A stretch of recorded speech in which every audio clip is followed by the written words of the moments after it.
بسم اللہ الرحمن الرحیم۔ السلام علیکم دوستو، آج میں آپ کے لیے بہت ہی خوفناک کہانی لے کر آئی ہوں، لیکن کہانی شروع کرنے سے پہلے آپ سب دوستوں سے گزارش ہے، اگر آپ میرے چینل پر نئے ہیں یا ابھی تک آپ نے میرا چینل سبسکرائب نہیں کیا تو اسے سبسکرائب کر لیجئے اور بیل آئیکن کو آل پہ کر لیں تاکہ دلچسپ اور بہترین کہانیوں کا جو یہ سلسلہ ہے بر وقت آپ کو ملتا رہے۔ سالگرہ کا دن ہر ایک کے لیے خوشیوں کا پیام ثابت ہوتا ہے، مگر میرے لیے کسی انہونی سے کم نہیں تھا، بلکہ اگر وہ سالگرہ کا دن میری زندگی سے نکال دیا جاتا تو میں اپنے آپ کو دنیا کا خوش قسمت ترین انسان سمجھتا۔ مگر افسوس، نہ وہ دن میری زندگی سے نکلا اور نہ کبھی میں اس دن کو بھول سکوں گا۔ وہ صبح بہت ہی حسین تھی۔ میں اپنے گھر کی چھت پر باندھ کی چارپائی پر آنے والے حالات سے بے خبر سویا ہوا تھا۔ صبح صادق کے طلوع ہوتے ہی امی چھت پر آئیں۔ ان کے قدموں کی آواز میں خواب خرگوش کی نیند میں بھی سن سکتا تھا، مگر سستی اور کاہلی تھی یا پھر ہٹ دھرمی۔ میں نے آنکھیں نہ کھولیں۔ سیڑھیوں کے عین سامنے سب سے پہلے بڑے بھائی نزاکت کی چارپائی تھی۔ نزاکت بھائی مجھ سے 15 سال بڑے تھے اور میری ہی سفید رنگت کے مالک، مگر حسن میں مجھ سے تھوڑے کم درجے کے تھے۔ ایسا میں نہیں بلکہ امی جان کہا کرتی تھی۔ ایسا وہ مجھے خوش کرنے کے لیے کہتی تھی یا پھر سچے دل سے، میں کبھی سمجھ نہیں سکا۔ شاید اس لیے کہ میں ان کا لاڈلا تھا اور ان کی ہر بات کو سچ مان لیا کرتا تھا۔ انہوں نے نزاکت بھائی کو آواز دی تو وہ بڑبڑاتے ہوئے اٹھ بیٹھے اور اس کے بعد امی ابو کی چارپائی کی طرف بڑھی، جو کہ ان کی آواز دینے سے پہلے ہی اٹھ کھڑے ہوئے۔ اس کے بعد میری باری تھی۔ امی کے قدموں کی چاپ قریب آتی سنائی دی۔ میں نے ڈھیٹ بنتے ہوئے چہرے پر کھیس کھینچ لیا۔ امی جان مسکرائیں اور میں ان کی مسکراہٹ بند آنکھوں سے بھی دیکھ سکتا تھا۔ اب کوئی نیا بہانہ سوچنا پڑے گا، یہ بہانہ نہیں چلے گا۔ امی جان نے پلک جھپکتے ہی کھینس کھینچا اور تہ لگانا شروع کر دیا اور میں منہ بسورتا ہوا اٹھ کھڑا ہوا۔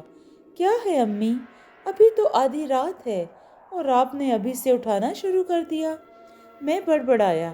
آدھی رات؟ ذرا نیچے جا کر وقت تو دیکھو، فجر کا وقت شروع ہو چکا ہے، چلو نماز جا کر پڑھو، امی جان نے ذرا جھڑکتے ہوئے کہا تو مجھے مجبوراً اٹھنا پڑا، لیکن ہمیشہ کی طرح سب سے لیٹ تھا میں۔ کیا ہے امی، آج کے دن بھی؟ آنکھیں مسلتا ہوا اٹھا اور نیچے چلا گیا۔ شازیہ بھابھی بھائی کے لیے قمیض استری کر رہی تھیں۔ نازو واش روم سے ابھی وضو کر کے باہر آئی تھی۔ ابھی تو بھائی جان نے گھنٹہ لگا دینا ہے اور آپ نے مجھے ابھی سے اٹھا دیا۔ عادت سے مجبور میں وہیں لیٹنے جا رہا تھا کہ امی جان کا ہاتھ تھا اور میرا کان۔ ان کا لمس آج بھی مجھے اچھی طرح یاد ہے۔ کاش میں اس دن سمجھ جاتا۔ وہ صبح ان کے ساتھ میری آخری صبح تھی تو میں کبھی انہیں اپنا کان کھینچنے سے منع نہ کرتا۔ سیدھے طریقے سے اٹھو اور کمرے میں جا کر کپڑے چینج کر کے باہر آؤ، تمہارے ابو باہر کھڑے ہیں، نماز کے لیے دیر ہو رہی ہے۔ میں نے منہ بسور کر واش روم کی طرف اشارہ کیا۔ نزاکت بچہ نہیں ہے جو اسے مسجد کا راستہ نہیں معلوم، امی نے مجھے طنزیہ کہا۔ بچہ تو میں بھی نہیں ہوں۔ گردن جھٹک کر کمرے میں گیا اور سفید کرتا پاجامہ پہن کر باہر آ گیا۔ نازو اب نماز کی نیت باندھ چکی تھی۔ اس سے پہلے کہ میں کچھ کہتا، امی کی آنکھوں کی تابناکی میرے لیے ناقابل برداشت تھی۔ میں نے دہلیز کی طرف رخ کیا۔ نماز فجر کے بعد میں، ابو اور بھائی واپس ساتھ آ رہے تھے کہ آسمان پر سیاہی نے اپنا بوریا بستر سمیٹ لیا تھا۔ کھیتی باد نسیم کے سنگ اٹکیلیاں کر رہی تھی۔ خالو شبیر نے ابو کو آواز دی، خالو شبیر کی مٹھائی کی دکان تھی۔ پرانے بزرگوں کی طرح ان کا بھی عقیدہ تھا کہ دکان سورج کے نکلنے سے پہلے کھول لی جائے۔ اسی عقیدے پر ایمان لاتے ہوئے وہ آج کے دور میں بھی نماز فجر کے بعد دکان کھول لیا کرتے تھے۔ ابو کے ساتھ میں اور نزاکت بھائی بھی خالو شبیر کی دکان کے پاس گئے۔ رسمی علیق سلیق کے بعد انہوں نے ایک کیک ابو کے ہاتھ میں تھما دیا اور کہا، خاص ان کے کہنے پر یہ کیک تیار کیا ہے، اور ساتھ ہی میرے سر پر ہاتھ پھیرتے ہوئے مجھے سالگرہ کی مبارکباد دی۔ اتنے میں وہاں سجاد، شاہد اور شہزاد بھی آ گئے۔ ساجد میرے بچپن کا دوست تھا اور ہر چھٹی کے دن ہم دونوں گراؤنڈ میں میچ کھیلنے نکل کھڑے ہوتے۔ اس دن بھی چونکہ چھٹی تھی لہٰذا وہ ریت نبھانا عین فرض تھا۔ بڑے اپنی باتوں میں مصروف تھے جب ہم دونوں وہاں سے کھسک گئے۔ دکان سے کچھ فاصلے پر ایک بڑا سا کچا میدان تھا جہاں کئی منچلے صبح سویرے ہی آ دھمکے تھے۔ میں اور ساجد اپنے محلے کے لڑکوں کے پاس گئے اور خوب کرکٹ کھیلی۔ مجھے ہمیشہ سے ہی باؤلنگ کا شوق تھا اور میں اپنی ٹیم کا فاسٹ باؤلر تھا، اس لیے جب بال میری اور آتی تو مخالف ٹیم پر ایک لرزہ طاری ہو جاتا، کیونکہ ان کی وکٹیں ایسے گرتیں جیسے پتجھڑ کے موسم میں بے جان کاغذ کی مسل پتے۔ میدان کے بائیں جانب درختوں کا سلسلہ تھا۔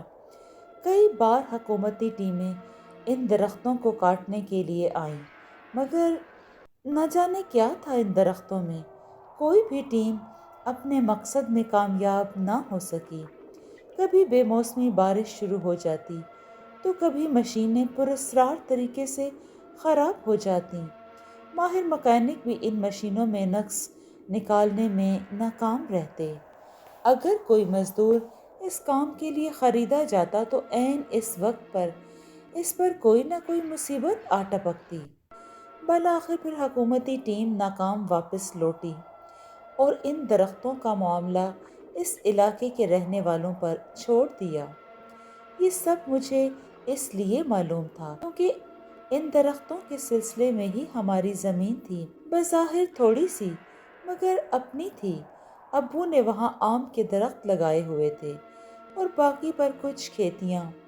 میچ کھیلتے کھیلتے معلوم ہی نہ ہوا کہ سورج نے پورے میدان کو اپنی لپیٹ میں لے لیا۔ پسینے کی بوندیں ٹپ ٹپ گرتی جا رہی تھیں۔ ساجد کے کہنے پر اب واپس گھر کی راہ لی، لیکن تھکن اس قدر ہو چکی تھی کہ جسم میں کچھ ڈالے بغیر ایک قدم بھی چلنا مشکل ہو رہا تھا۔ اس لیے میں ساجد کو اپنی زمین پر لے گیا۔